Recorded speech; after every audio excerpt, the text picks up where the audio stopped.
Hey there, Reviver Nation, Coach Hudson here with a quick refresher on how to properly hinge or bend. Now, if you were able to complete the toe touch test and the side plank test with no problem, no discomfort, pass those with flying color, then it's possible that your lower back pain or discomfort isn't caused by lack of core strength or mobility, though those are good things to work on. I recommend doing both of those programs just to ensure there's no spots you're overlooking or stuff that might be falling through the cracks in either of those. However, it could possibly be that you're not bending or hinging correctly. So we're going to cover that real quick here in this tutorial. So I'm going to start with my waiter's bow. I have my bar here simulating a barbell, but really it could be any object I'm holding or carrying in front of my body. I'm keeping that object close to my body as I do this movement. So the waiter's bow is me pushing my hips back while keeping my belly tight and then standing up. The goal of the waiter's bow is to get tension in our hamstrings and only really bend here at the hips. So notice there's a slight bend in my knees, a little bit of bend in my ankles, but almost all of the movements happening by my hips going back, trying to touch the wall behind me. So as I push those hips back, trying to touch the wall behind me, I'm keeping my object, my barbell, my ball, whatever it is, close to my body, and then I'm gonna stand up nice and tall.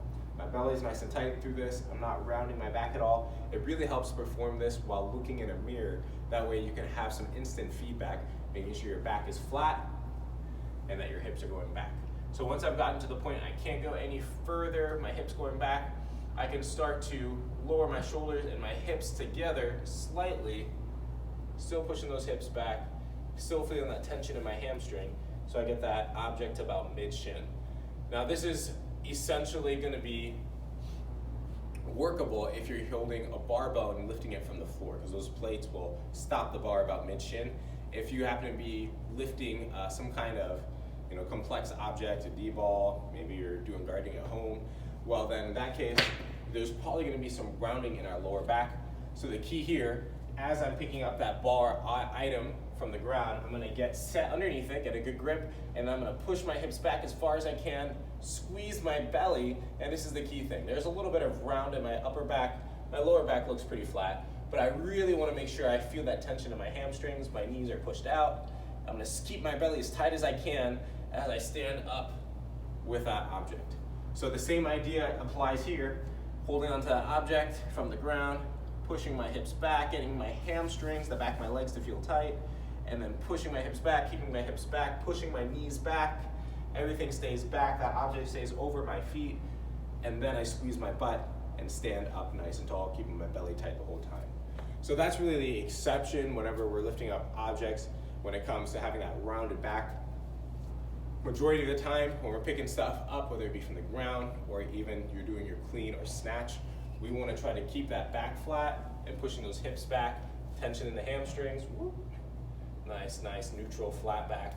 Look at that, perfect.